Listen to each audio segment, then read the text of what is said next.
guys, LessThanThreeMan here, and welcome to the night. This is Christmas week, and we're so excited to be here. I'm joined by several co-hosts here. I've got Bernardo, Dead by Daylight, Hammer, Jensen, and Shengineer with me. If you guys would all say hello to the people in order. Hello guys, Bernardo here. Hey guys, it's DVD. What's up? Hey folks, this is Hammer. Hello everyone, this is JensenDale. It's yours truly, Shengineer, is here as well. All right. So today we're going to go over review week 6 of NUCL and talk about week 7 coming up, which is our final week before playoffs. But without further ado, let's get into some replays here. First up, we've got Loocas versus Feen. What you guys think about this matchup? Looking at it, Feen's team's kind of fat and slow, plus an amber palm. First, you gotta look at the player, not the team, and I gotta say, Loocas has been on a tear. Going into this week, he was he 4-1? I think. Sounds right. Yeah, because this is week 6, right? Yeah. So he was 4-1, and he was like, I'm gonna roll things back a little bit. He's been loading a lot of offense lately, pushing his comfort zone, and here we got a screen tail balance, which is not super common. Whereas Feen, he's got, it looks like a hazard stack without the spin blocker, which is fine. You don't always need one, especially if you think your opponent's going to use defog, like Loocas has here. And then the ambi palm is kind of a rising pick, really good at knocking off items from those walls, especially heavy-duty boots. We've seen a lot of Dura plus Globro, especially with Assault Vest Globro. I don't remember who exactly pioneered that. I want to say it was Toother, the build he made for Hoenn. So maybe Loocas is getting some flashbacks from that game. Last NUPL playoffs tiebreaker, or finals tiebreaker, yeah. But now he knows how to deal with it. And it's just Vapo Gligar, with Serena, very standard balancy mons from Feen. Some nice anti-offense tech.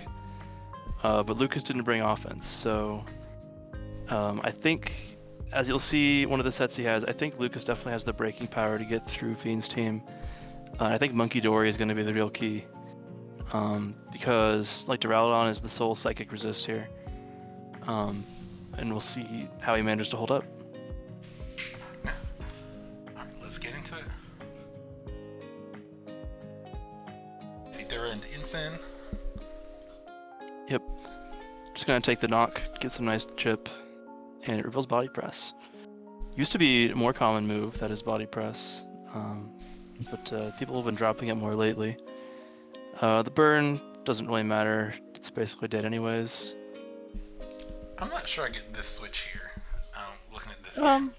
Because, you have 4% Dura, I guess he can hit something later, but, he's no reason to not click knock, Right. No, knock is a pretty telegraphed click, I think, and he got the helmet chip, I guess. There's not much else that's really going to make contact with this Globro, but now another knock's going to kill you, so you're just forced to take knock on something else. So I think, the sequence doesn't make a whole lot of sense from that perspective.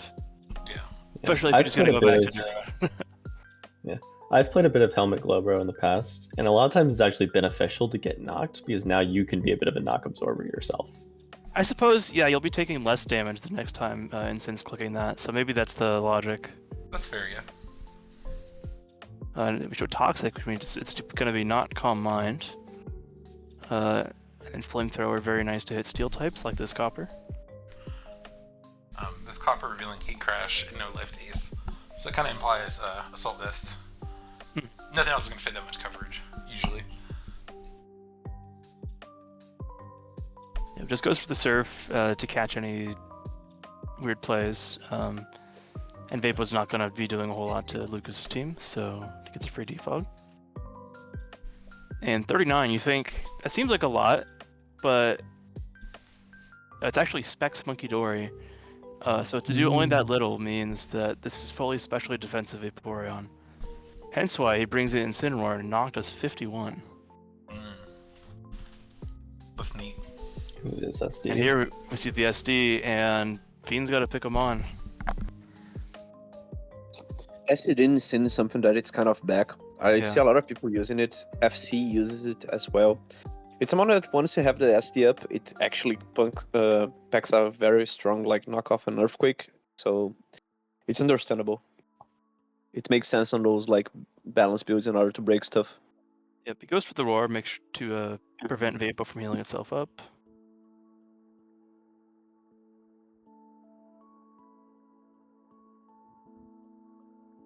And this game is going to be going for a little while. And you talked about Loocas. We need to highlight that matchup as well.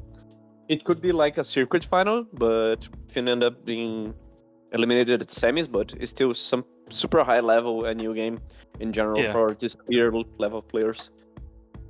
Yeah, Feen ended up losing the 3-game series against Esteban. So we're going to see Esteban against Loocas in NU circuit. That's exciting.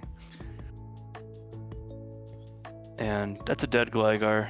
He made sure to save Incineroar earlier because he knew it could put in more work this game. Even at 4%, he knows it's going to be doing a lot to Serena and Globro, so why not keep it alive? Flygon's not going to do a whole lot.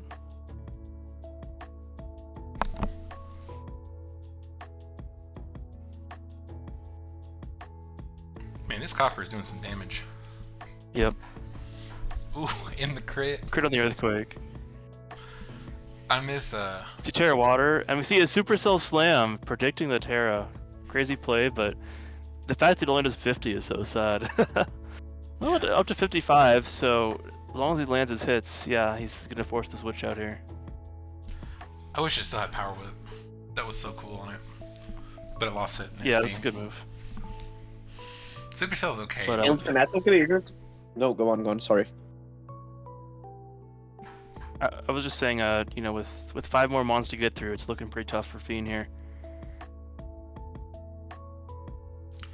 He loses lefties, but he's gonna get the wish back. He gets a free protect, and he could probably wish another time here.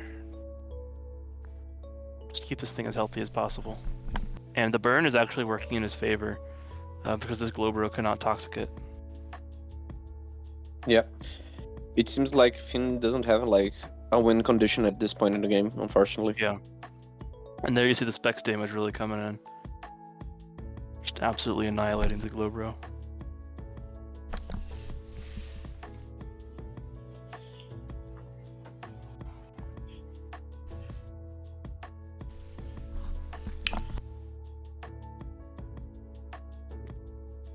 Unfortunately, Triple Axel only gets 1 hit. He says, he's probably going to switch, calls it out with the Hurricane, picks it off with the Surf. And that's going to be another win for Loocas, going up to a 5-1 record. Guy is on fire. From Loocas, I think. Yeah, Loocas is having a really, really great tournament. I end teams up are really looking- not liking Feen's team here very much. It's like Why's it that? doesn't have enough of a win condition itself, and it's not bulky enough to be real stall. So it's kind of a frail fat. That's what I'm hearing. Yeah. I think, It's not like- I think the immediate power is a bit lacking as well. Like, when your breaker, quote unquote, is like a Duraludon or the Ambipom, it's a bit rough, I think.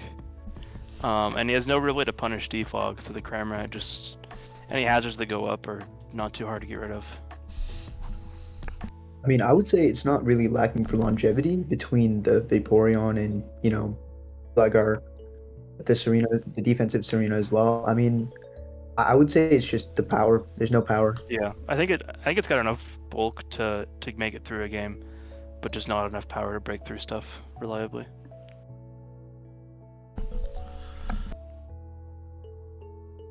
But yeah, I mean, both of them played quite well, I think, especially Loocas. Happy for him to get the dub, and spoiler alert, he's going to be playing Toother this week, and they're tied for the top record in all the SV games, so that's going to be kind of the tiebreaker to see who's going to have the best record, so it's going to be a fun one to watch. Yeah, and a really important set too. Oh yeah, very important. Everyone's, as you'll see later, everyone's contending to get into the playoffs. Yes. But we'll go over the specifics later. All right, let's move on to our next game. We've got Amaranth versus Maris. Let's go ahead and get into it. Yeah, Amaranth up to this point had not lost a set in this tour. It was 5-0. Maris was hanging on at 3-2. And Maris immediately comes in with something a little bit unusual, which is a Seismic Toss Zard, just getting some consistent damage off lead. And Amaranth does something a little clever here. He's going to go back to his own mime anyway, but now he's got a sleep blocker forever with that Magneton. Maris is never going to be able to get a sleep in that game as long as that Magneton's hanging around. Yeah, those are the kind of plays that separate your average clicker from an actual RBY main that knows what they're doing. I would never think to do something like that.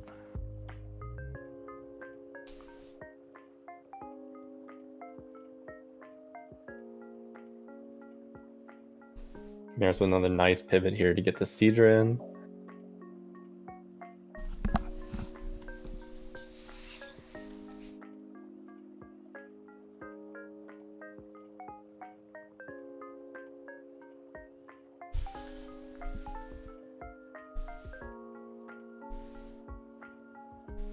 Maris is also willing here to just completely sack the sleeping Mon because she thinks Amaranth doesn't have a second sleeper. Right. Well, most teams don't. Yeah. You know. I mean, sometimes, but it's not like. I think especially on this structure, you would Yeah, not but like expect a Venom Mon. off in the back would be kind of weird in that composition, wouldn't?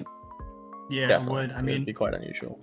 it'd be really weird. I mean, I don't even know what Amaranth's last would be here. It might be a Zard. It might be something a little bit bulkier, but I don't think it's a sleeper on this team. A couple of pretty unlucky paras for Amaranth there. First on the Magneton versus Seadra, and then the Mime against the Firo. Oh, is that like how much accurate is the Hyper Beam in this gen? It's 95, 90? Ooh, 90. Or lucky 94 man. point. Yeah, one to speed tie, only to miss. Feels bad. Is any Mon in the back that can do it? It's always a Seadra, right? Oh, the smoke screen. Yeah, the smokescreen makes this very, very hard. Con spotted. Water is interesting though. Getting this Hypnosis is a pretty clear win con. Horsley just wakes up, so that's not going to be it for Maris. Instead, we have the back Scyther. Oh, I don't think I've ever seen Scyther in this tier. What does it do? It's a So what Scyther has going for it is that it's faster than both Zard. It has Sword Stance. Oh, yeah. yeah. It's just so fragile that it's very hard to get a good setup going with it. Yeah. Like in RBY, Scyther is actually a ZU-Mon, which has some use in PU, but I believe it's a ZU-Mon. Yeah, Hammer? Yes, it is. Yeah, it's just because it's so frail. But in situations like these, it matches like the perfect attack and speed tier, and with Sword Stance, it can just tear up some teams. But it doesn't have any step to use, right? It's only like SD slash. No. What else it uses? That's right. Yeah. That's about it. Hyper Beam. Yeah, SD slash Hyper Beam. Fourth move. It doesn't matter what the fourth move is. No. Yeah, I think Amaranth really summarized the game well. They said fantastic game. You know, no hacks whatsoever. Not at all. For the nice amount fair- of hits, he got with like the accuracy down, I'd say it was all very fair. Like the first 4 hits, the Seadra throw it hit and was like, oh, it's gonna make it. If it hits one Yeah, more, it was like it'd been in danger. But then it missed everything. We could use one of those Smokescreen charts. and hitting. Those ones RNG charts for each player. You know. Someone called like Gallon. Yeah, any Vought Gallon on the case. Shout out to Maris's 7 Deadly Sins nicknames in Full Metal Alchemist Brotherhood. If I y'all thought she seen- just named Polyrath Wrath just as a shortening, but Well, there's also Pride, Sloth, Envy, Greed, and Lust. So. It's a great I set. can't read Questions I about can't why read. Seadra is Lust, but we don't need to answer those. Yep. yeah, Those are. we don't need to dig too far. Yeah, into like why isn't it Mr. Mime? Come on. Moving swiftly on. Our next game. that. Thank you. Our next game we've got Dragapope, aka the Chungler, versus Raahel. Sorry if I'm pronouncing that wrong. and a pretty fun ADV. I'm gonna get right into it. See Haunter into Whale. Both wind up switching out. Artillery doing the things. Part of the cool part about this is we'll see some heat from this Haunter in a minute. It's a little rough when you get into a Chimecha war at turn 5. I might say a little something about the teams, how good they are into opposing Chimecha. Yeah, when Chime is your Chime check, things can get dicey. Yeah. That's why we need to start running physical attack, choice band, HP goes Chime. Thoughts? Yes, you go ahead. Do not use. You've got to pave the way. Yeah. Maybe an NUFL. Maybe Maybe in a room tour. Yeah. Maybe when you guys draft me, I'll use that. Okay. Jensen, we can't Is this draft called? him. Is that price fixing? Slow down there. We're still getting draft plans shaped up, but So I was here's gonna the- kill the what Chime. happens. Oh, it's physical Haunter. Physical Haunter. Sure. We see this Haunter is Endure. Thing about Endure Haunter is it's usually HP Fire, which means it usually has to reduce its speed stat by 1, so it's probably slower than the Chungler's Haunter. Not 100%, but probably. Lum Whale. That's a good set. It's Mostly neat. because of this octopus. Yeah. It's cool in a lead slot. Mhm.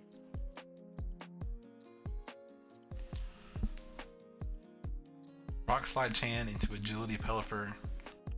With Taya Berry. Major threat. Never mind, it's dead. That's such a cool set. Prob- for- yeah. He for- probably wasn't ready for the rock slide. It's not super common. It's not, but it's so good on it. Yeah, it's quite good. Pupitar last. Not last, but it's leechied up. Goes for the predict against Haunter, but unfortunately, it's the wrong call. They get chungled real good right Yeah. there. To make a hard switch there. He can always revenge with Mach Punch Chan. So he doesn't need to risk anything. Boom, to trade Torkoal HP. Oh, the crit definitely mattered. Torkoal's very fat.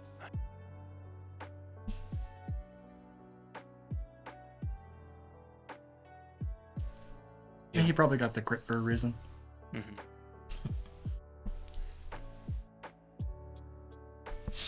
Huge damage from Pump there. Since it's toxic, we're probably going to see Protect here. It's kind of interesting that Chungler let Just Pump. Metang tank the hit as opposed to switching. Mhm. Because he's kind of banking on what I was talking about earlier about the opposing Ooh, Haunter being slower and not like we're seeing a speed Yeah. tie situation. Well, I don't that- really understood that sequence, that- to be Let's honest. switch to Haunter and letting it die. Yeah, Yeah. we can go back a couple turns and kind of figure out what he was thinking if you want. Okay, let's go back from. Right. Yeah, let's play here. So, Haunter is bulky enough to live, a Meteor Mash from Batang if it wants to. I understand the switch though to keep it topped off.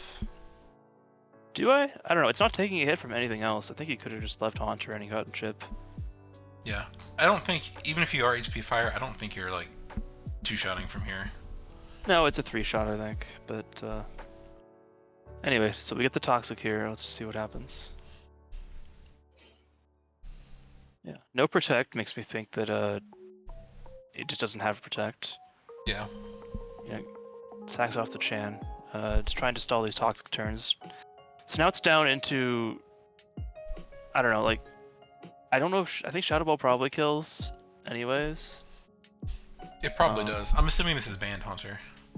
Yeah, I'm assuming so as well. Um, So there could have been an angle where, yeah, I think Matang might just have too much health for this Haunter to kill it at this point. So even if it endured against Chungler's Haunter, I think he probably had it in the bag. Yeah, I think you had to. I think the play might have been sack Whale and then go for a crit with your Haunter versus Metang. You can do like the endure thing versus this Haunter and get fast, and then just hope you crit the Metang. But it's not like great. Yeah, and more chip on the Metang earlier would have helped, just hitting it with the Haunter as well. Yeah. But regardless, well played by Chungler. Yeah. Cool game. Alright guys, we're moving to our next game. We have Void versus Spell in DPP NU. We're gonna get things started. I love the intro sequence in this game. It's kind of crazy. So we see Bulk Up Floatzel. Most of the time in DPP, when you see lead Floatzel, it's like Taunt Toxic. There's a Bulk Up set that exists, but it's kind of an older set. People haven't been using it as much recently. So that's probably what Spell was like anticipating here, not Bulk Up. And then it subs on a Toxic, so it's just getting everything right here. And Baton passes into Metacham, and then you've got Plume Out versus a Metacham with a Bulk Up behind a sub, and that's like so scary. This is terrifying. Like, this is a terrifying intro to into any DPP game. Like, but yeah, like this is one of the best breakers in the tier without a Bulk Up and a sub. Like it hits hard. Unfortunately, instead of it being like Life Orb or something, it is Trick Scarf, which means you can trade the Poliwrath for the sub, and the guard can kind of come back in and 1v1 the Metacham. So all things considered, it didn't do too much, but it's still a crazy beginning.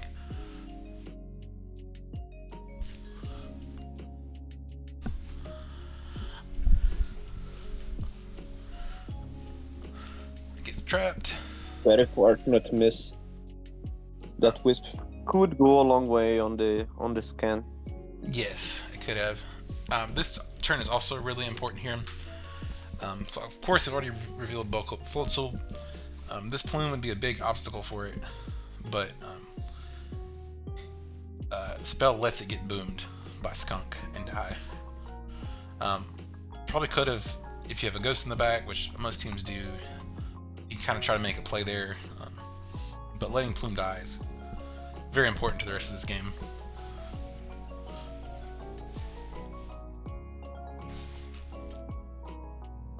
Good old obligatory Tauros check in the back. Great Lasermon that I really enjoy on DPP. It can be a rocker, it can be a Toxi Wall. It can actually do stuff with... I think it learns SD, if I'm not mistaken. Sometimes that's people Meganin. Meganin for sure has. But like, it can do with double stab as well. It's actually a good mon, and it's a very nice design as well. I have a shiny one. It's pink. Cool. It's one of the better special walls, I think, in the tier. It's got a lot of versatility, like you're talking about. There's some heat curse sets, and there's just not very many good special defensive mons in this tier.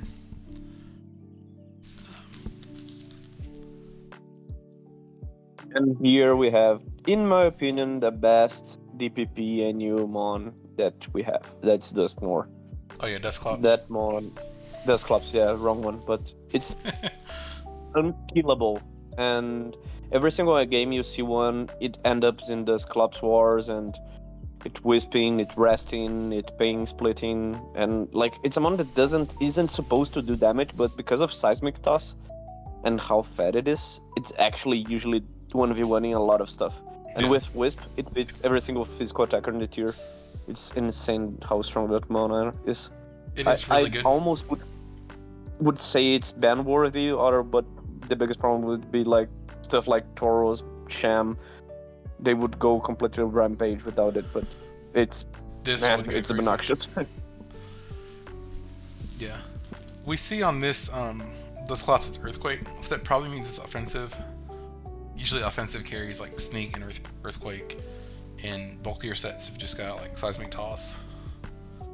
Yeah, it can only run, and can even run like Focus Punch of all stuff, so yeah. Well, very versatile as well. But like 99% it's defensive. That's fair. Yeah. And the obligatory Drift Bloom. Drift Bloom is the small one. Yeah. This is a fun ending. We see the Campbell come out of the back and reveal Custap Berry to finish it off. But this Dusclops was Shadow Sneak, So even if Camel just died, it would have been fine. You know, the game was already won at that point, but a little more flair on the end game this way. Fun match for sure. Like I said, seeing the full tool, bulk up past full tool is really cool. Seeing it do work in a lead slot and just getting all those turns right at the beginning was neat. Yeah. Usually, the lead game on NU DPP, it's something that most people usually prep for, so it's always nice to see it's paying off, you know. It's probably the most, other than that and a little bit of team preferences, but getting the right lead is such a huge thing in a no preview gen that it's very nice to see it paying off. Yeah. Because you have the lead advantage, then you have like the in theoretical counter that you're expecting, and then you subverse it with a different set. It end up being super nice to watch. Yeah, one of the reasons I like DPP so much is the lead metagame is so important, and then like you decide what leads you're going to use, and you kind of build around there. And instead of just thinking about like your whole team, you think about the game kind of linearly from like beginning to end a bit, which is neat. And I think there's a lot of room for creativity in that. And that's part of why I like it so much. But I guess I'm just rambling about a Terra. Like, fun game though.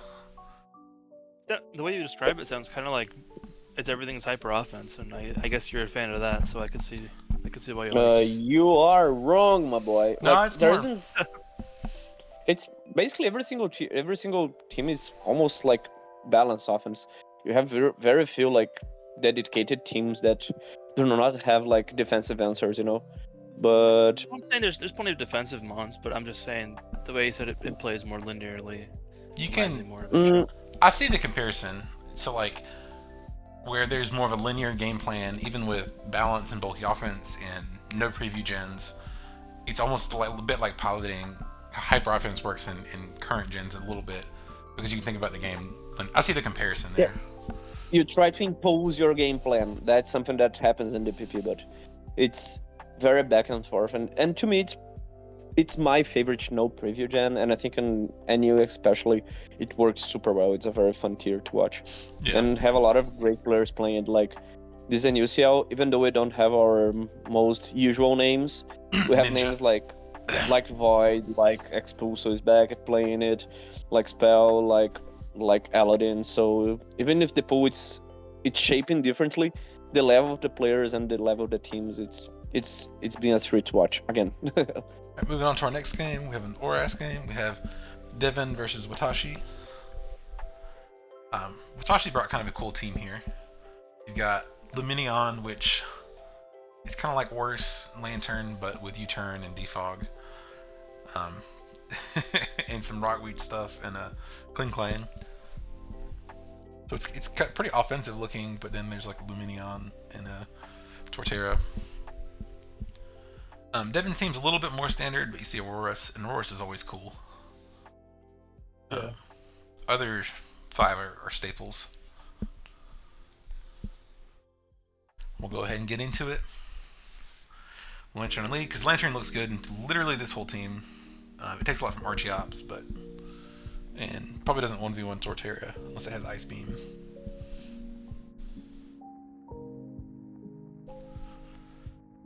But this Lantern can kind of come in on Luminion for free, but Luminion can U-turn. In Lantern Wars, like Lantern v Lantern, they kind of ult block each other. But Luminion can actually pivot. But we see Torterra get burned immediately, which makes it really hard for Watashi to do anything with hazards. Because this is probably his rock setter, and especially when it's burned, Xatu can just sit on it for forever.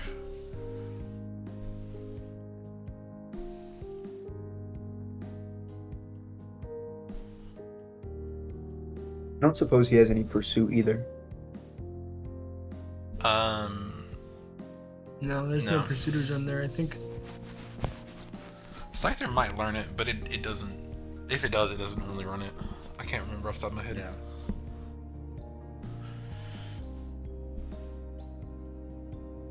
Which, depending on the Xatu set, like Kling Clang might be able to set up on it.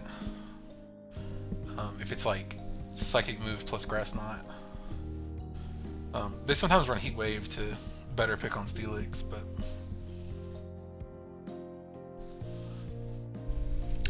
kind of over and over again we see this lantern come in basically for free on this Luminion, except for this. Well, not for free, it got burned, but and Devin just kind of gets free scalds.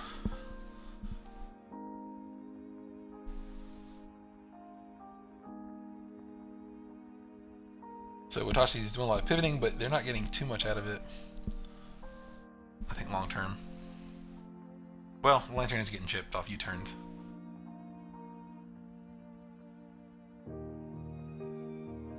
See knockoff on Archeops. And U-turn. I mean, it's probably not dual stab. Well, I guess it could be, but might just be, might not have Stone Edge.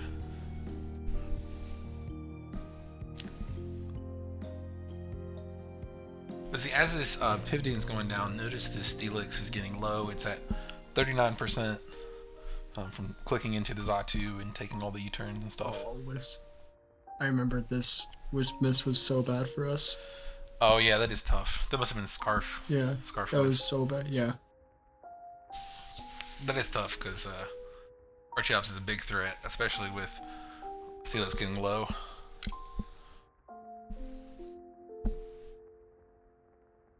We see Band ORAS, which is cool. Sometimes that set's better into stall than Specs is. I think it has some calcs it hits, and there's the surprise value.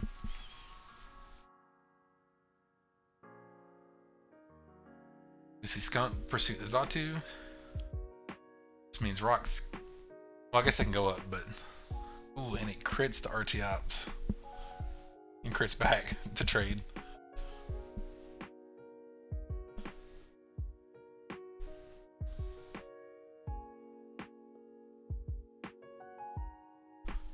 In the end, that's one of those games that it's kind of like DPP that we're talking about, where there is a dribbling, there is an out.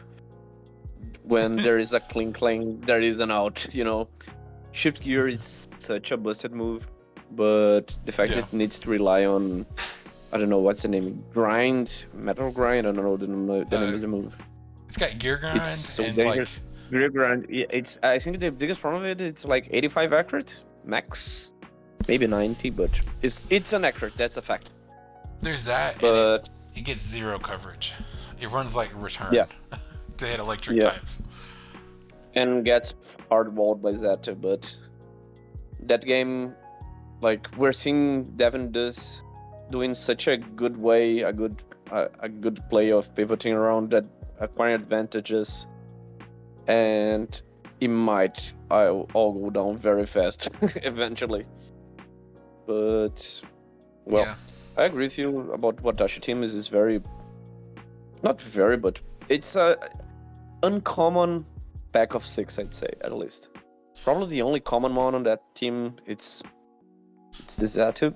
All the others are like even the Archeops, which it has a lot of paste with it. I think it kind of fell out of favor with the recent ORAS tournaments that we had, because the Fittest is such a bad ability. Yeah, it's high risk, high reward. If it clicks. Yeah, if you're not leading with it, you're in a situation that either you're, oh my god, if you're not leading with it, you need to have how many like correct turns in a row in order to have like the roosts and be able to position yourself to the damage that fell out of favor. So that game, it's kind of, I'd say a little bit sad for Devin, my friend. Especially with how healthy this Zeta is, it's unexpected that it will be able to finish the job, but we will see. I think it's getting near to that. Yeah, so we see the Steelix just slowly getting chipped this whole game, and the Kling Klang's attacking into it, and it's kind of like death by 1,000 cuts. Okay, it does have Pursuit on the Scyther. Okay. This must be, I think, it must be a choice Scyther because it has Bug Bite and Pursuit. see it revenged with ORAS. But now we're looking at this team, at this game, and Kling Kling's looking pretty good. You know, the Zatu's kind of healthy, but other than that, Yeah. Actually, like, having the Pyro on the field seems very, like, we're seeing dangers. But you also know other than that, you also know it's scarfed because it revealed it earlier versus the Archeops. So it can't lock into both moves. True.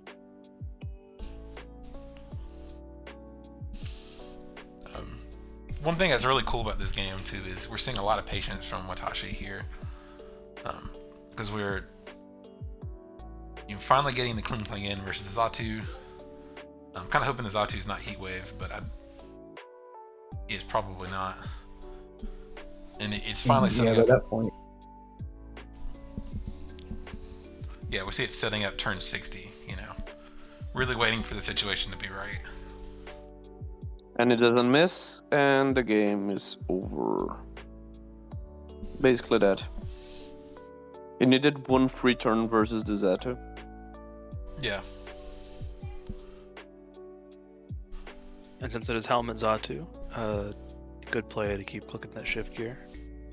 So Yeah. you can kill it in as few hits as possible.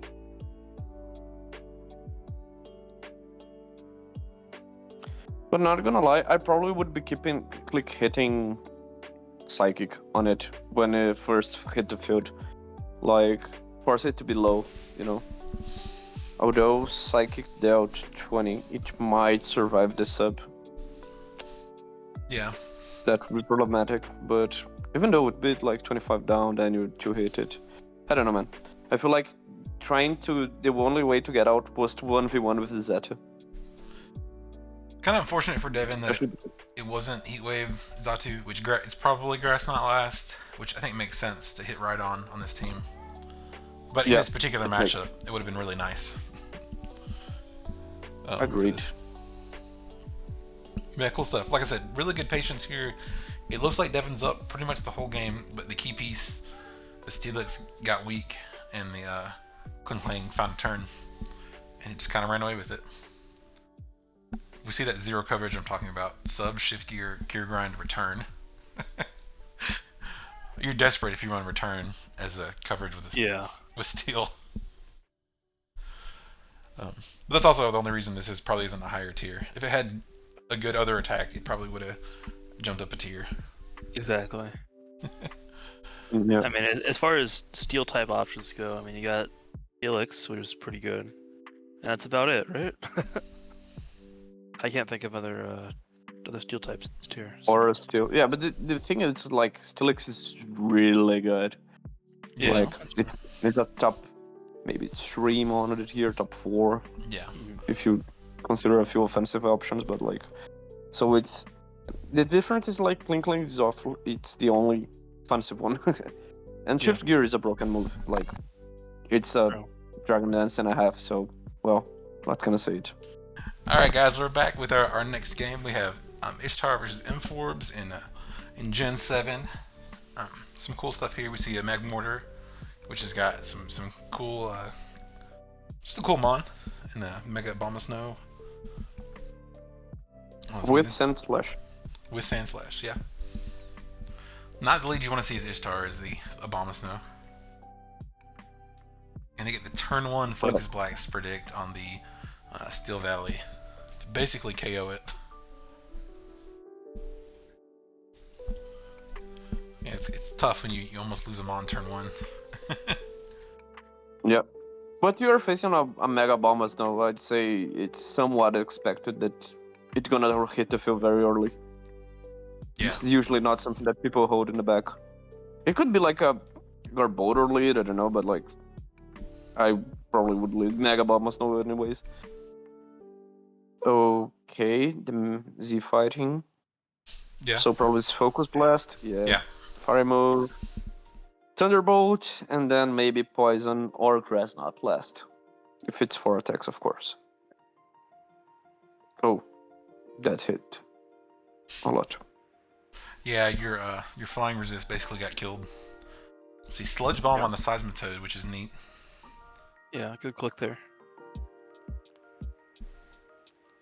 And it does it again.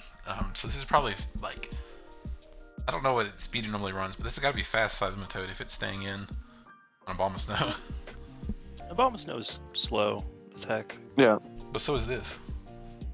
Not the size isn't that slow. Oh, honestly. it's actually a little bit faster than I thought. Yeah. Maybe it doesn't have to invest. Maybe I'm crazy. Don't listen to me. It's alright. You don't play Gen 7 on you. You get a pass. Yeah. I might learn it one day, but I haven't got Yeah, it there looks yet. like a cool tier. Yeah, it definitely T-st- does. Yeah, T-Spike goes up. There's a Garb there, but Yeah, kind of strange click with the Garb at the back, but... here it And comes. Ishtar doesn't seem to be, like, desperate.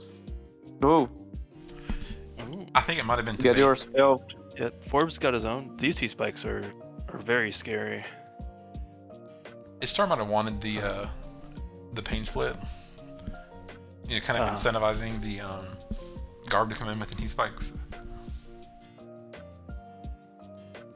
Okay. But this Weezing just does not switch and does not die. That's what's usually Wizen does. Oh, and died. It died there, yeah. See Absol come in, and this is probably Scarf. I think that's what it runs in this tier. That's a lot of damage. That might be banned or black glasses. I don't know. I feel like Scarf wouldn't do that much. We can't know because Garb can be a lot of things as That's well. Not necessarily defensive.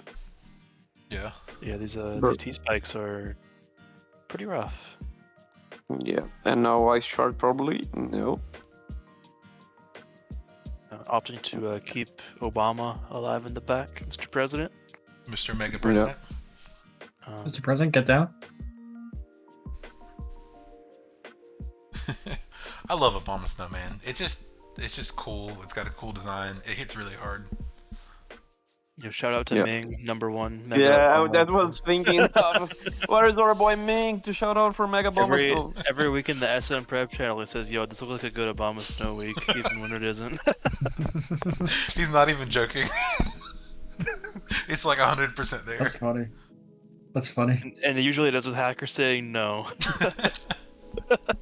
Free my boy Ming. He is free. He's playing That's- SV. Yeah, good. See the Absol pursued the arrow here. Yeah. But you're right. Who crits the Garb. Yeah. I don't know if that mattered. I think it probably is Scarf, right? I think it is, yeah. Yeah. Scarf no sucker? Oh, Sludge gets the KO. Yep. Yep. you Not knew that you were slower. You should have clicked. It probably wouldn't matter because I did not saw the. I mean, When I you got hit the field. shot crit could kill, I think. But, Yeah, it could kill that crit probably. So. click Does it that. kill full health Whimsicott? I don't think Yeah, so. but then. Yeah, Just get 2 But crits, cool. easy. yeah, but. Is that Whimsicott offensive? Probably it is. It's in the back. Okay. Yeah. Yeah. Cool I wonder game. if it could be a defog as Cool well. game. I believe it learns Come get on. sent in this gen. Yeah. I don't know, you like to see it. The like more is cool seeing it click moves and the Obama Snow. Both really just kind of clicked here. Whenever they got on the field, they kind of they put on a lot of pressure, which is fun to see. Yeah, I thought those T-Spikes would be the end of Ishtar, but she pulled through. Pulled through with the. Do we have clutch. any web setters on? Do we have any web setters on SM?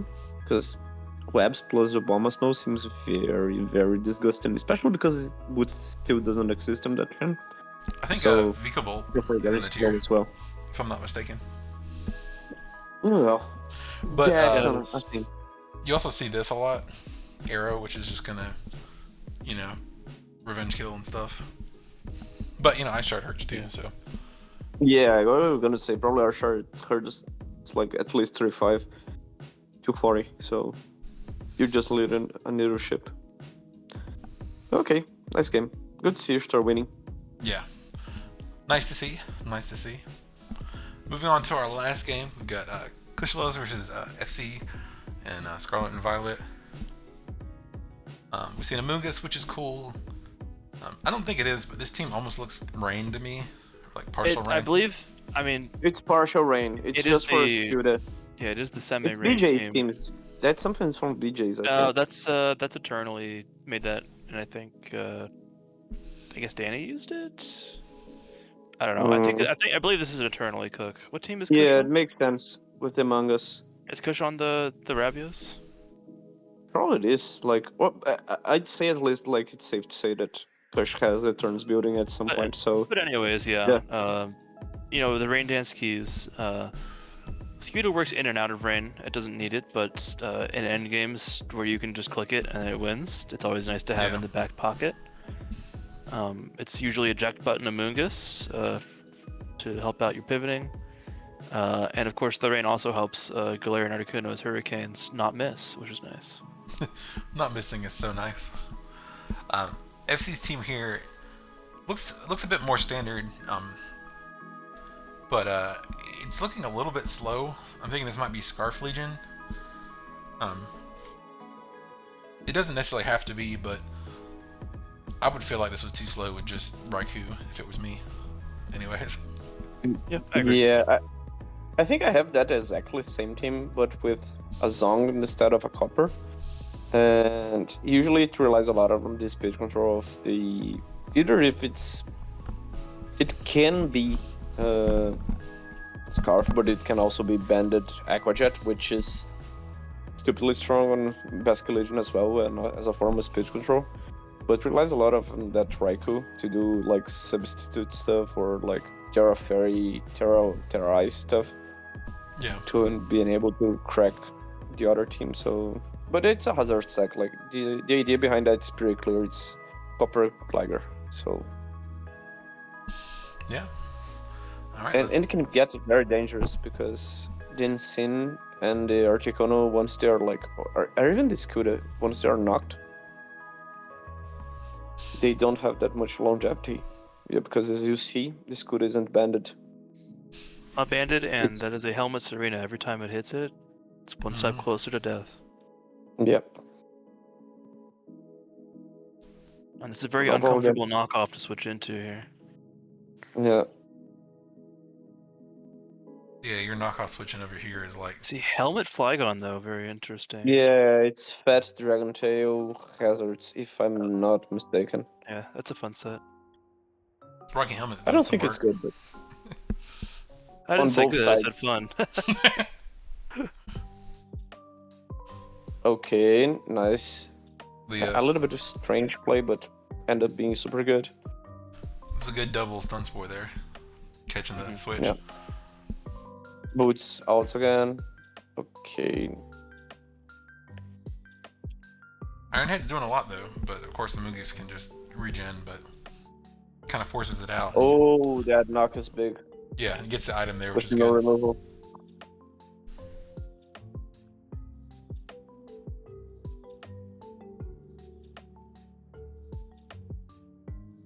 Legion in. That looks like Scarf to me, if you're making that play. Yeah. Oh, we still don't know. Crits the Clef Key. Let's see how much damage it does here. It's switched. Boring. It's probably Scarf then. Like, doesn't matter actually.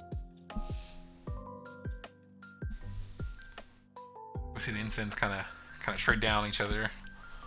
Yeah, that's something very common on Insane mirrors. Usually the Insane best answer is another Insane. Yeah. That's why SD is so good with Earthquake, to be honest. Yeah, or even just random Earthquake is good on it. I've run like 3 attacks with like Parting Shot with Earthquake is nice. You can take half off of their Incense before they switch out.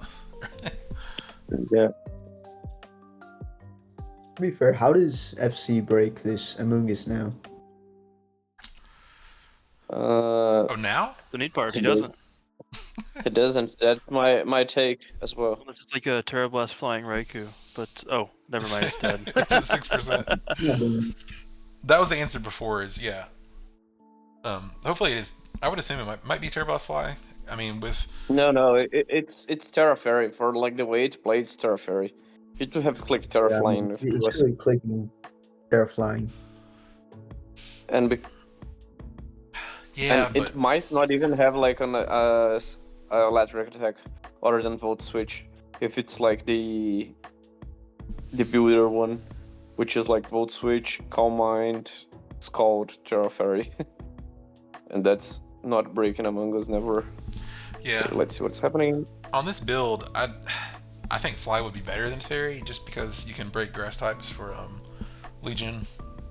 I mean, I guess you do have an Ensign, but it's just so nice to catch it.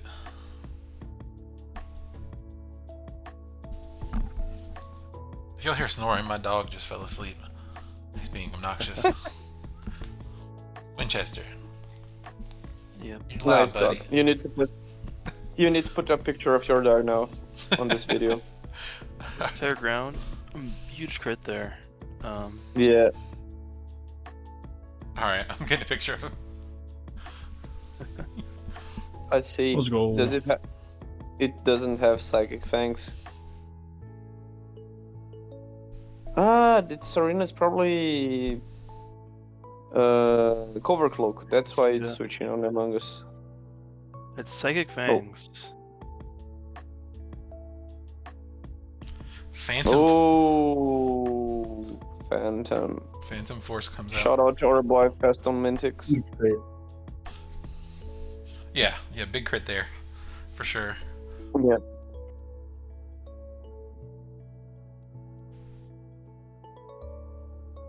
Go chat. Okay. Oh. Oh my gosh. They're What? dark out of nowhere. The realest Terra Dark of all time. Holy. I know y'all can't see the chat on the recording.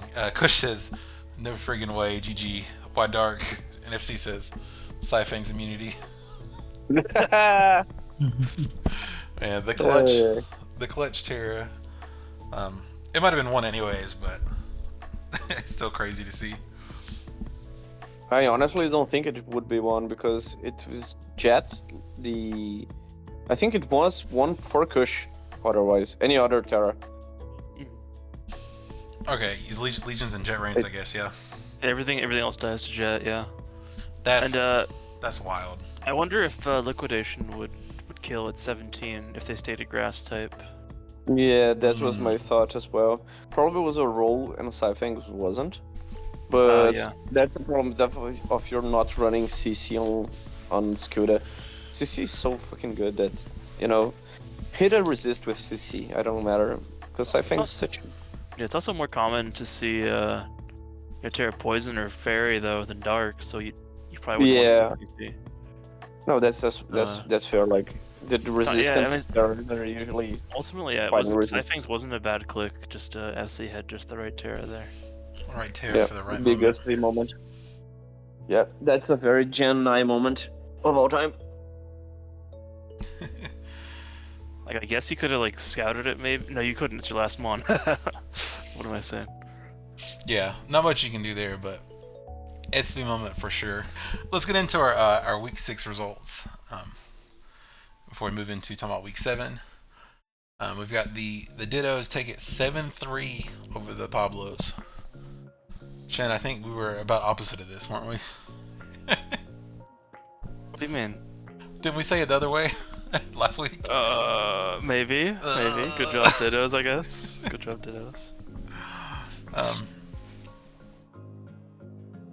Yeah, some cool things. Please beating FV is cool. Yeah, so that's the series. What y'all think about this one?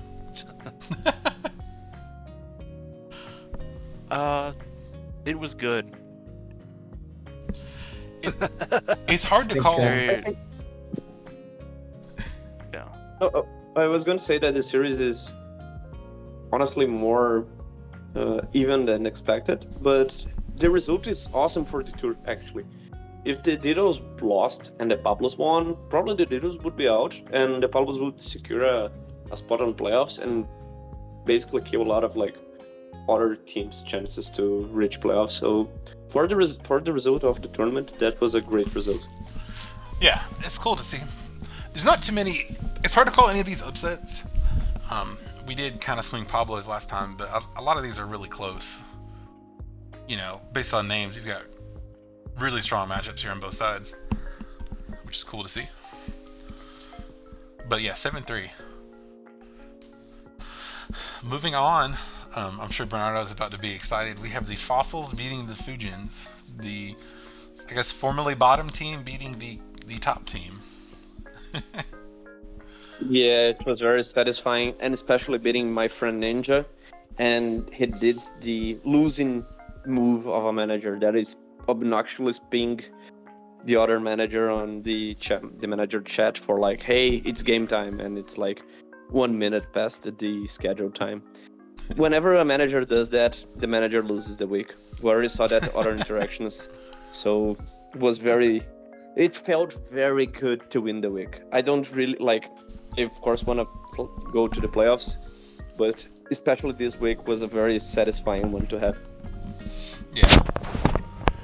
Some cool things here. And shout out for my players as well. Sorry for interrupting, but shout out to my players. They came big. They believed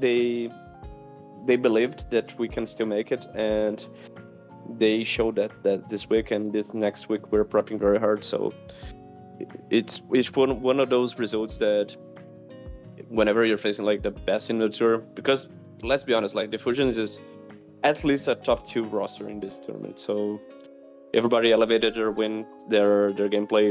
Chungler, it's on a fire on SM. Chungler is very real, 2-0. And well, it's very good to see my players having success. That's everything that a manager can ask for. Yeah, that's good stuff. Diamonds being BJ, I think is important. Those are 2 very big names in SV. I believe it was Rain that Diamonds brought, if I'm remembering correctly. And it kind of just won. But it was the game that he called No Vaporeon. I think he reigned BJ. Yeah. It was that. Yeah, got him kind of with the matchup there, but still important win in there for sure. Big names GS and GSC as well. B suit. Yeah, cool stuff. All right, moving on. We have the Glasts versus the Rabias. We have another 7-3 with the Glasts winning this time.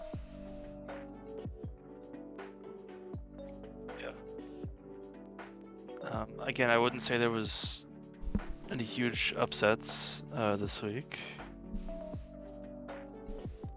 I think something nice of this series is our boy Million Guy Jumpluff.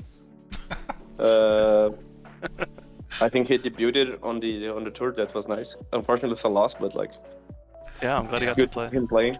Yeah, and it's another of those weeks, those matchups that it put fire on the tour for both teams. The Rabias otherwise would be on the playoffs. The Glasts would be eliminated, and the nice part as well is, well, we saw a turn versus Shiloh. A lot of great games, to be honest.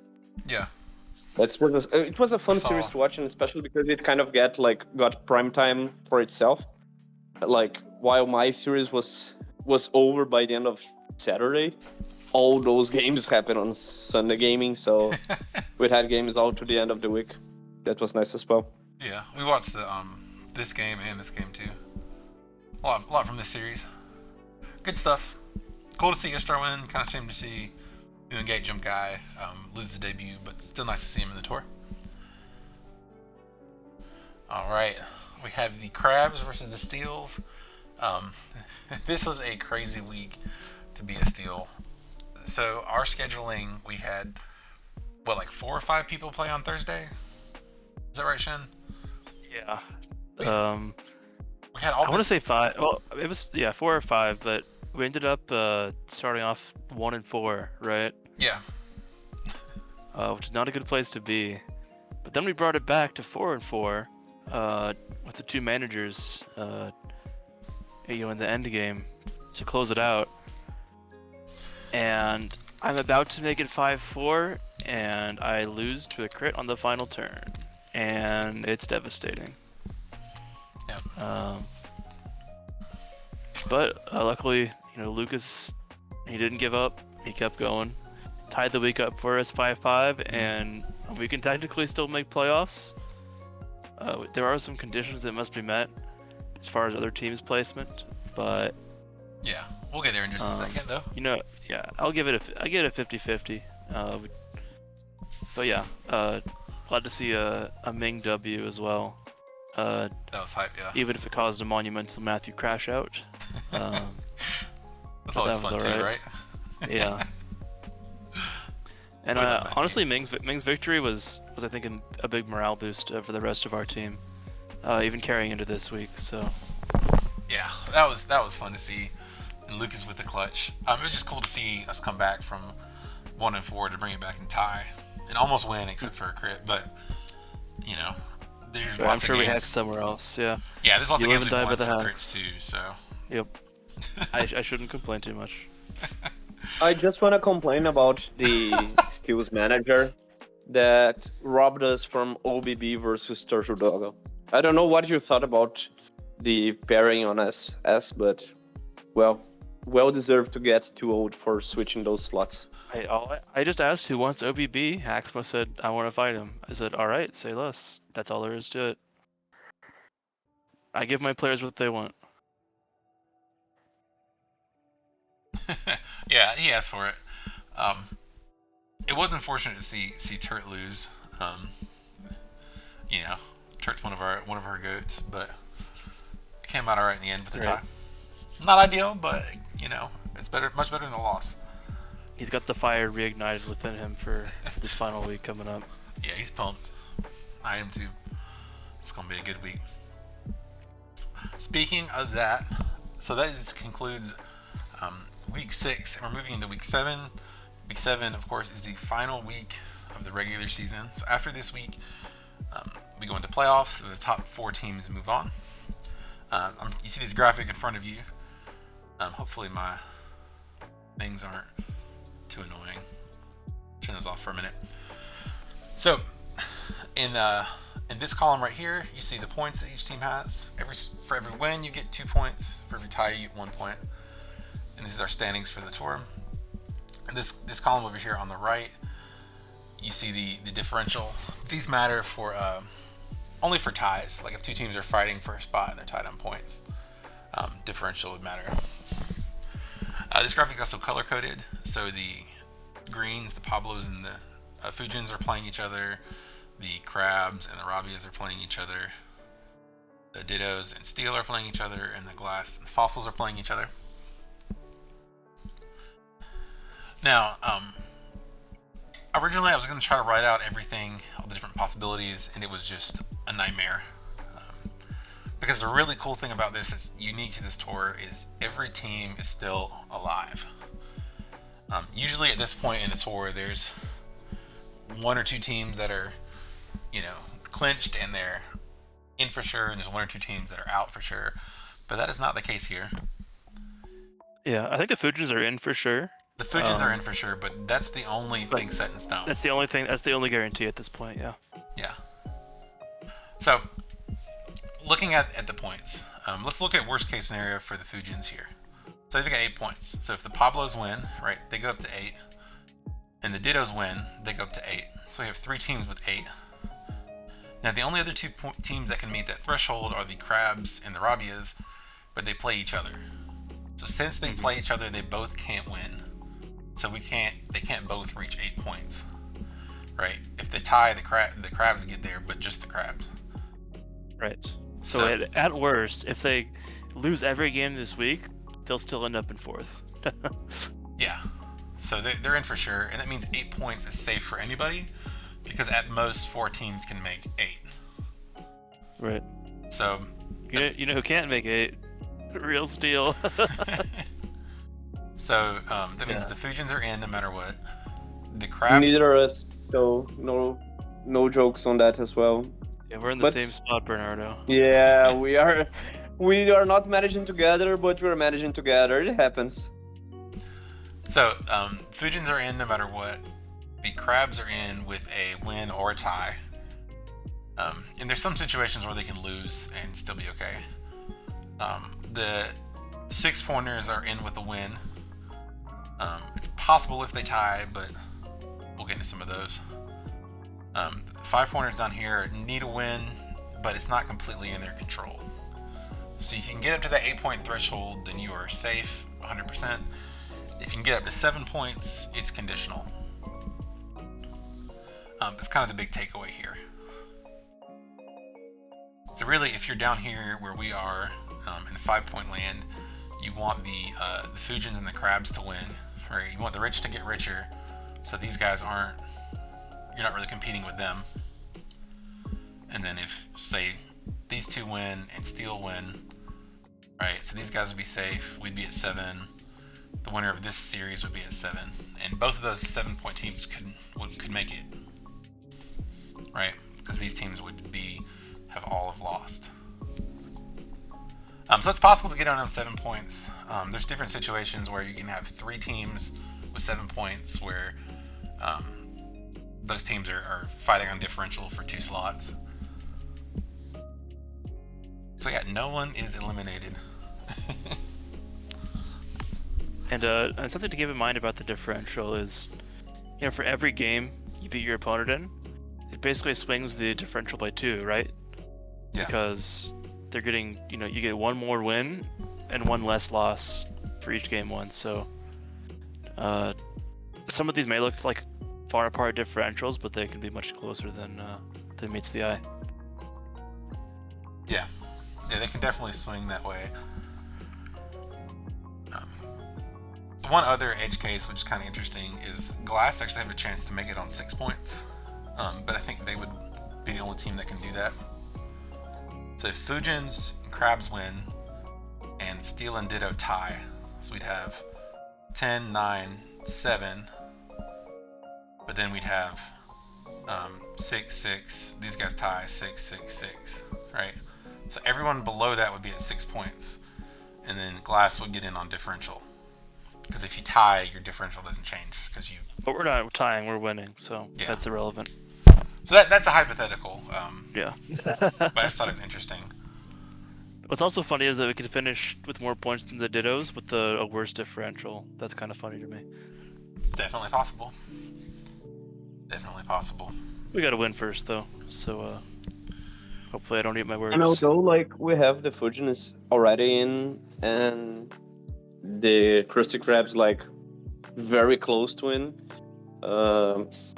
there is not an uncommon precedent for, teams that in a position to qualify to kind of choke in that last week, because in the end, even though if they're playing a team that it's already with throwing subs, throwing people in off roles, they are playing without pressure, and that with a little bit RNG can make stuff go south very fast.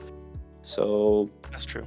I honestly expect this next week to be very competitive, very entertaining, and hopefully that my team makes out. But although anything above everything, I just want to do a good showing and for the Fossils to win. We can all I think we and you guys on the Steels, we are kind of on the same boat. That the first thing we need to do is win our series. That's our main objective and the only thing that we can control. So anything above that, it's Hey, you know what else we can do? We can feed teams to the Fujins, man. Get those Pablos out. Yeah, man. But if you consider that we are not winning and they are, us feeding teams for them doesn't seem like a very winning strat. Otherwise, we would be winning with those teams. So, well, but I think that would be a very nice week. I think. All right. I got a better strat. We feed the Pablos bad teams. We feed the Pablos our teams. That's a genius move. That's a brilliant move. But yeah, it's really cool to see everybody in it. This is kind of an extension of what Bernardo was talking about a minute ago. But a lot of times in the last week's situation, there are teams playing that are eliminated, right? And those teams are, or teams that are either eliminated or teams that are clinched already 100% in. Sometimes they kind of goof off in the last week, right? Like it doesn't matter for them, so they don't care so much. So they run goofy stuff and they don't try the same. And sometimes that kind of affects the standings. But here we don't have any teams like that, other than the Fujins being in. So we're not going to see any too much wonkiness. It's going to be a really competitive week, I think, which is really cool. I think this week I just want to add something that what we're talking about. I think first of all it's not like match fixing or anything. It's a valid thing to rest your players, to give opportunity for people who aren't like your starters, to give them an opportunity, to give them games. And so although it's not like, hey, he's not trying their hardest in the last week, it's fair. First of all, they got in that position, and second of all, you have stuff that are productive to do that in theory are like you're not giving like 100% of like your effort and you're using your firepower, you know. So that's something that it's normal, but it's part of team tours, it's part of the game. And well, we have only a little complication on that. It's Christmas week, so people probably will be enjoying their families more than prepping. But let's see what happens. That's gonna be a fair assessment for both sides actually. So let's see how this last week pays off. Yep. Let's get into the matchups in more detail here. With it being Christmas week, we did see one game already get played, which was kind of fun. We're not going to watch it next week, but it was ORAS. It was rain into 6-0'd by rain. So people trying to get stuff in before the holidays. All right, so getting into our Week 7 matchups, we have the Fossils versus the Glasts. This is our two 5-point teams that are playing each other. So we're fighting for a chance to get in, not for a guarantee. What do you guys think about these matchups? I know you're a little biased, Bernardo. Cal versus Halom, definitely a black and white highlight. Kingler's been doing really well on SM. I'm excited to see his game against Forbes. And I'm excited to see Shiloh and GSC, one of my favorite tiers. I don't know. He said it's been a long time since he's played it, so I'll be testing with him this week some. I'll just say, not to leak his team, Bernardo, but so far you're in good hands. No, like that's we're not. He's up against B, so like it's also gonna be an uphill battle. So B is on the pace to be doing one of those runs of like hopefully going 7-0. He's a little bit exhausted of Mons because of all the year. I think he had recently GSCPL or something like that. Yes, he did. So he's kind of tired, but I really trust him, and I'm really rooting for him to have like a 7-0 season, because whenever you have like a retained and they perform like that, it's a testament for a good decision of your part as a manager. So I have that interest, but like I think this week is very, very nice. There are a little bit not, but like a few matchups that are not like as highlight as Halom versus Call, but they are super interesting. Like Diamonds versus FC, it's a very nice one, and Hammer versus Amaranth. I think like Hammer so far in this tour is his first like a new team tour that is starting, and he's doing a very nice job. And his bracket, it's like it was brutal to say the least. Like he got Toxin, he got Maris, he got Sadistic Norwell, he got everyone that was super considered strong he faced, and he got like good results. So finishing the season versus another undefeated person, I think Maris won versus Amor, so like he's not undefeated, but like he's 5-1, I think Hammer has a great chance to prove himself to be in the very best NU player conversation of RBY. That's my go. To cement his cup winning season. Yep, not just a one-off. He's actually good. He's actually good. Yeah.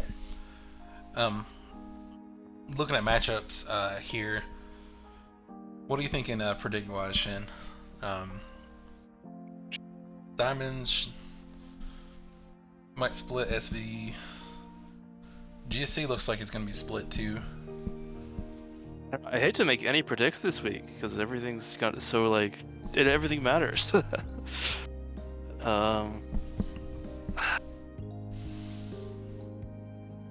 I think I'm going to say 6-4 fossils. Yeah, I'll go with that. I think these are probably going to split. I think Chungler and Ruffles. I believe in a little bit more here. That's a toss-up. Yeah, LTTM, just predict whatever favors us the most. You know, I think. Yes, fossils win. Fossils winning by 1 is ideal. So. I think the their ideal differential's result better. isn't a tie. Isn't a tie the best result? That both teams are at 5 and we go both at 6, and you guys win and go for 7. Yes, That's true. All right, so you So guys it's are a gonna tie tie, then. You guys are gonna tie. Yeah, I imagine that you're gonna say that. Okay. No, I'm actually saying 6-4 fossils here. Okay. So selfless. Putting my bias aside, but it's gonna be close. There's some definitely like black white RBY and stuff that can be important. This game too. SM is another highlight. Like Yeah. Chungler versus Forbes. Like Forbes is a world's finalist. Like the guy is not as. It's one of the very best, and Chungler is on a rampage. So I think that's a game that potentially decides the week as well. It's gonna be very nice. Yeah. All right, moving on. We have the Fujins versus the Pablos. The Fujins are going to take it 10-0 because that helps us. Not really. I mean, Fujins are hard to beat, but like you said, they're already in, so they might take the week slightly less seriously. Yeah. You can see that by them putting Lyra in SS. No, I'm kidding. Shots fired! Shots fired! No, I'm glad Lyra gets Go to up for play. Lyra, hey. I think no. Lyra's underrated for sure in SS. I'm happy Yeah. to see him play. Good to see. Yeah, as well. You know, and you know, since I'm rooting for the Fujins here, I want him to win. So, no hate that direction. Looking at the rest of the matchups, like, I mean, Pablos are tough, man. But yeah, we have a spoiler. Like a gamer was already played this week. Oh, true. So yeah, we know that the Fujins are already 1-0 up. And Yeah, to be- Havoc Knight Yeah. clicked Rain Dance Beat and then Watashi. killed all of Watashi's And- mons. Yeah. Yeah, that's actually big because it was one of those. Whenever you see what Watashi name, you tend to vote him. So Yeah, having like that swapped is very big. I think the Fujins take not only because I want them to take, but like I said, they are the better team. Like even though the Pablos are insane, the Fujins are even better. So like, I think they Yeah. probably will split SV. Lyra and TKO, but it's surprisingly even for SS. Clem and Garai, I think Garai is like the more accomplished NU player. There is no question about it. But Clem, she made SMPL finals on a team that I was in, so I know her work and she played super well. She has the teams, she has the game knowledge. We already saw the Garai, the Watashi Havoc Knight game, and then we have like from that on, I think the matchups Finch. actually. Yeah, we have Finch, we have Lex, we have Expulso, we have Ima, and we have Soup. So they kind of split those series on, in theory, and This I is think the Fujins. Toshi. I would give it to Toshi for DPP. I You mean, give to Toshi. they've been on a roll, man. Toshi Yeah, has been it's doing well understandable. this tour, but I think DPP and GSC are really important here. You have Yep. Suit, which is one of the best, but facing FV, which is, you know, right up there in No, caliber FV is player great. too. My biggest problem, my biggest problem with FV is like he's prone to get lucked. Like FV is one of those names that I see his games, I see his accomplished, and then I watch his games, his losses, and they're like he got froze into crit into froze again, you know. And Yeah. in the end, just it's a gen that those kind of interactions are kind of recurring. So I tend to vote against him. If it was Black White, ADV, or having ADV, I probably would go for FE, which is a player I'm a fan of, but Jesse is very hard to not go against him. I mean, they're probably gonna get hacks. It's not a good reason to bolt against somebody. You know? I think, But Soup is Soup, know. so... and Soup's, I'd also say Soup's probably the most like creative venue builder on top of, you know, being considered the best. I'm excited to see what he brings this week. Yeah. Alright, what are we thinking overall here?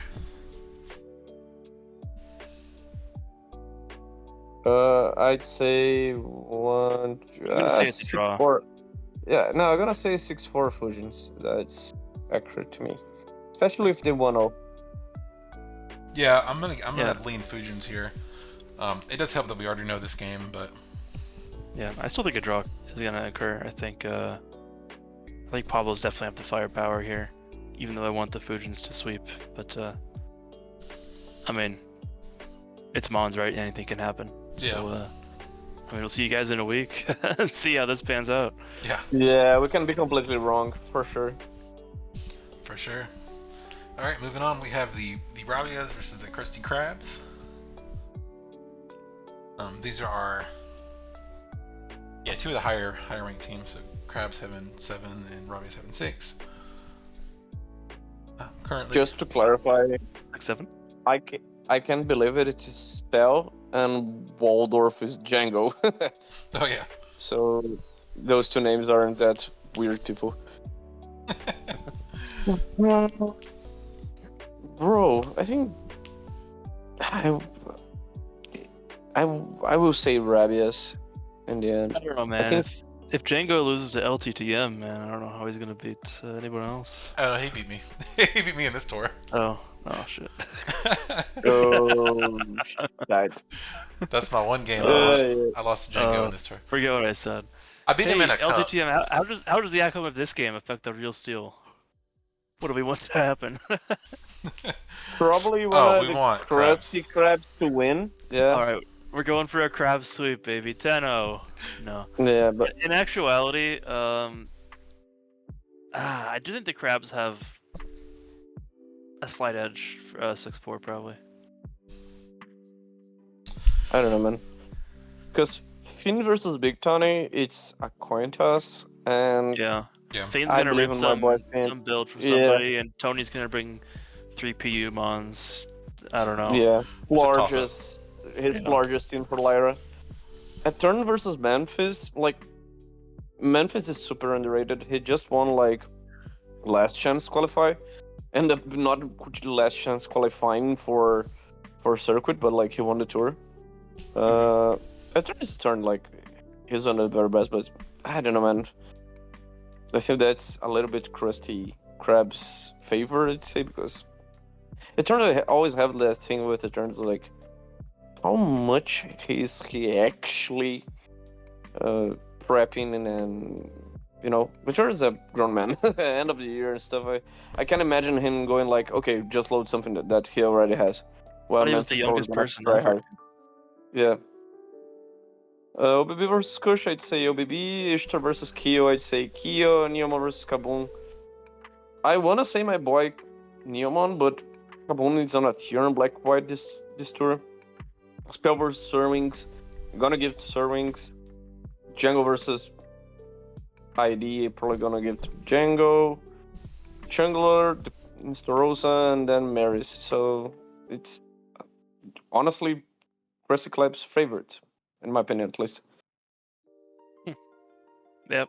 Fair enough. Wasn't he saying that in the end, in the beginning? I think I was saying that was Grammar Rabias, but when I started to make like matchup by countered matchup, up, I yeah. kind of switched my mind mid because there are a lot of coin tosses, but like the Kush versus OBB, it's something that in theory it's OBB favored, but it's Kush, you know, he can just win. It's same thing with the turn, Yeah. but it can easily switch. But yeah, the tie is a very reasonable guess, Shengineer. I'm most excited for the Ishtar Kyo I agree game. with you. Yeah. I think this I one's really, whenever I have Kyo games, we're excited for Kyo games. Yeah. Yeah, I think the Sun and Moon, the SS are kind of swing games. Especially the Sun and Moon. See, the DPP I think is important too. Because, like, I know we said Django and Sir Wings, but I could see those kind of going either way a little bit. Like, it's not like a wash, you know? No, for sure. Those could be, yeah, it should be pretty close. But I think I'm with you. I'd say Krabs, but it's really close.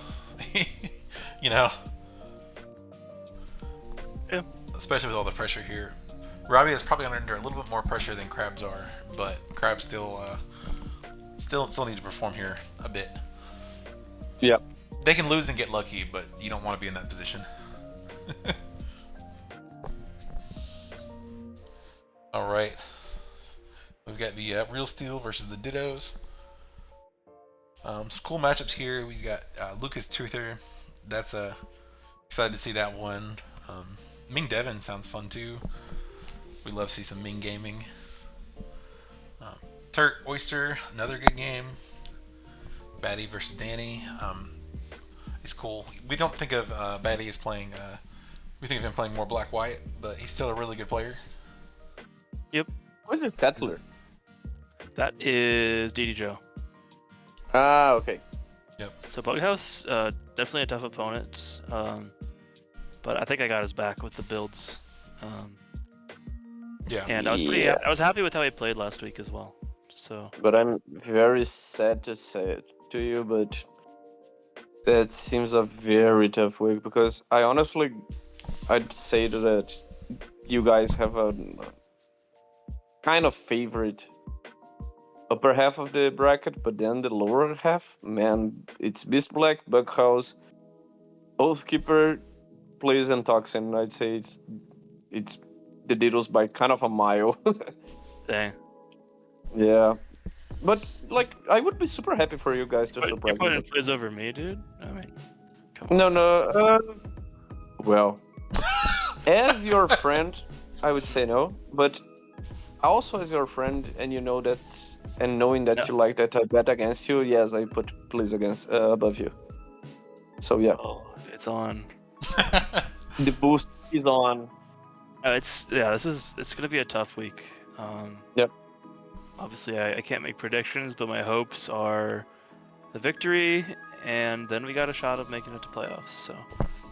Yeah. I think if you guys are able to 2-0 SV, then your chances are very real, and it's doable. I hate Luke. I rate Lucas better than Tutor, and Ming over Devin. It's probably the first SV game that I ever see Devin play, which is very surprising considering how many tiers he played. So it will be interesting to see. Yeah. For sure. And, Hubers has had a rough season. Up and Beats Black is, top DPP in the pool, so that's somewhere an upset could definitely happen, but it's gonna look rough. I think this game is important too. Joe versus Bughouse. Of course, Yeah. Bughouse is one of the bigger names you see in ADV, but having a tougher season with Joe, who's I think been looking good and has good support. It's definitely Bughouse favored, but I'm rooting for my boy Joe here. That would be. I think Bitey Oath is a lot closer. Yeah, I agree. And Bitey's been doing pretty well this tour. I'd give him the slight edge in that matchup. And you always have the opportunity to stall Oath as well, even though in the AVTV isn't common. If you bring the stall, that's I won't spill the beans, but I know a build of stall on ADV, which is very fun to play. Is it Kekpeli Rose? No, it's Alright. the Spike Roar. The Spike Shuffle with stall. Rest Talk Whale. Yeah, that's a good one. Yeah, the good one. Yeah, I know you know it. So Bernardo, you said Dittos here win this one. Yeah, because I think eventually you guys will split SV. I think Danny at SS is actually a powerhouse. He just doesn't play the tier. Hacker and Feliate give to Hacker. Then the lower part is Beast Black, Bughouse, Oh, I probably would go. It's a coin toss between Elf and BD. Shengineer plays. Although I think the year of Shengineer and Jesse it's amazing, and he's probably one of the best, if not the best, Jesse player of the year of NU. Blaze is a guy that we all work with him on Jesse as well. We know he has the builds, we know he has the gameplay. So, and he got the finals to. No, he got the finals to no Blade. It was no Glalie ban tour. I don't know. I know that. I know That was the the ADV. Jason Invitational. I think he got the finals versus you. No. Yeah, I was expecting for us to both play ADV, and we both ended up in GSC fighting each other. Yeah. Anyways, so that was kind of funny. So, Blaze is a guy that we know that has the Jesse talent. Yeah. So it's a coin flip, but if you the guy that is in the coin flip, that isn't something that good for the sales. Usually you are the guy that's supposed to be favored. And All then, right, but I'll Gallon just, versus Toxin Boost, it's I'll just play literally Sleep Talk. Coifin Baby versus Hydrogen Bomb. We can do nothing. Toxin is unstoppable. Toxin is toxin. Let's go, Coughing yeah. Baby! Woo! Woohoo! But Gallon Coffin Baby. All right. So going back to our sheet here, we predicted, was it Fujins and Krabs wins. and Dittos and wins. Fossils, right? Yeah, that would be very like. That would get you in, I think. That would get would get me you in, which is very unlikely. But I think it's very real for the Krabs for the Rabias to tie, and then it's honestly, I'd say it's still like the teams that have more points here are the most favored ones. I still give better odds for the Pablos, for the Rabias. Teams that have Or won the more have a Dittos. higher chance of winning. This is Yeah, crazy. it's What? kind of stupid, but it's kind of obvious. But because, well, it is the logic. But I Right. think if any team with 5 go through, to me would be surprising. Let's say like that. Not impossible, not like shocking, but surprising. Yeah. Well, big thing with these teams moving up, I think, is if the Fujins beat the Pablos, because then the Pablos are not competing so much with these guys. That would be The only good thing is big. it's a tie between them. It's a tie between them isn't very. It's not meaningful for any of us because they would keep the Pablos at -4 differential, and if we need to win, regardless, Our either differential us will go or up, you, yeah. you would go up and pass them. So like we can count it with a tie from the Pablos and the Fusions to go through, but well. Yeah, the Pablos need to win just as badly as we do if they want to get Yeah, exactly. They Yeah. are basically the bottom 5 teams. The bottom 4 teams are on the same level. Yep. All right, but so officially, I guess we're saying Fujins, Krabs, Dittos, Fossils, based on what Rabias. we said earlier. Yeah, But if we are, yeah. The biggest problem is probably a Rabias tie. It's very bad, at least for us. Like for the Glacial Glasters, it's doable because of the differential, but Yeah. for both us and you guys, a tie between the Rabias would be disastrous. Yes. That is not what we want to see, but Yeah, it's possible if not likely. We're gonna get the NU World Cup all over again, man. no, we are not. The tour is canceled forever. Sorry, guys. No, free new World Cup. Brazil! We have 2 Brazil teams. We're fine. Vamos Brasil! All right. I think that's going to be it for us today. We're so excited to see about the future of NUCL, who makes it to playoff. Let us know who you guys think are going to make it, which 4 teams you think. Like we said, the Fujins are in, but everybody else is up for grabs. So let us know in the comments below what you guys think, who you guys think is going to make it, which matchups you're most excited about. This has been LessThanThreeMan, Bernardo, Shengineer, JensenDale, and Hammer, who both had to leave a little bit earlier. Thank you guys. And Dead by Daylight. And Dead by Daylight, yes. Sorry, I didn't have my thing pulled up. And Dead by Daylight, my goat. From Behavior Interactive. Thank you guys so much for joining us. Don't forget to like and subscribe. We'll see you next time for more nut. Peace out. Bye, guys.